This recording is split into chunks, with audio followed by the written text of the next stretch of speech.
بسم اللہ الرحمن الرحیم۔ گنی بساؤ میں وقار عمل کی برکات۔ اللہ تعالیٰ کے فضل سے گزشتہ ماہ جنوری میں جماعت احمدیہ گنی بساؤ نے مختلف مقامات پر وقار عمل کیا، جس میں مجموعی طور پر 500 سے زائد مخلصین نے حصہ لیا، اور اس وقار عمل کے ذریعے سے ایک محتاط اندازے کے مطابق $11,922 سے زائد رقم کی بچت کی گئی۔ الحمدللہ علی ذالک۔ کفشٹنڈے کے مقامی افراد نے جماعت کو 80 بائی 100 میٹر کا پلاٹ ہدیہ کیا۔ اس علاقے میں بارشیں ہونے کی وجہ سے یہاں جنگلات کی کثرت ہے۔ افراد جماعت نے اس بڑے پلاٹ کو محض اللہ تعالیٰ کے فضل سے 3 دنوں میں صاف کیا اور بڑے بڑے درخت کاٹ کر میدان کو ہموار کیا۔ الحمدللہ۔ کسینی میں جو نئی مسجد تعمیر کی گئی، اس کے احاطے میں بھی وقار عمل کیا گیا، اور زائد درخت اور گھاس پھوس سے مسجد کے احاطے کو صاف کیا گیا۔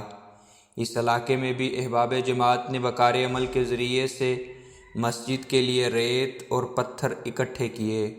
مختلف مقامات پر جماعت احمدیہ کی فلاحی تنظیم ہیومینٹی فرسٹ کے تحت لگائے جانے والے واٹر پمپ کے بور اور دیگر کاموں میں افراد جماعت نے خوش دلی سے وقار عمل کے ذریعے سے حصہ لیا۔ بافاٹا میں بھی نئی بننے والی مسجد کو بارش کی کثرت کی وجہ سے اگنے والی جھاڑیوں اور گھاس کو وقار عمل کے ذریعے سے صاف کیا گیا، اور بارش کی وجہ سے خراب ہونے والی سڑک کو ہموار کیا گیا تاکہ نمازیوں کی آمد و رفت میں آسانی ہو۔ اس وقار عمل میں انصار، خدام کے علاوہ اطفال نے بھی بھرپور شمولیت کی۔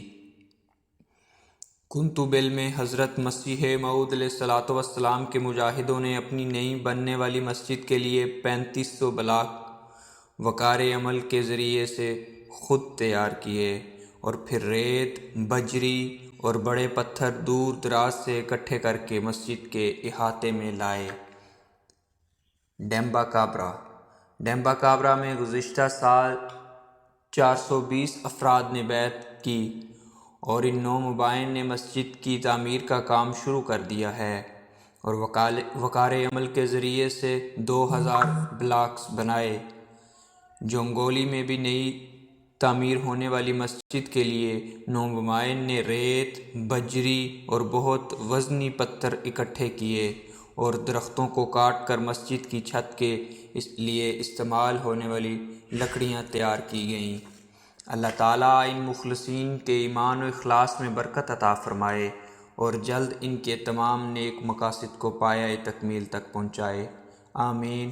رپورٹ زاہد احمد بٹی، مبلغ سلسلہ گنی بساؤ۔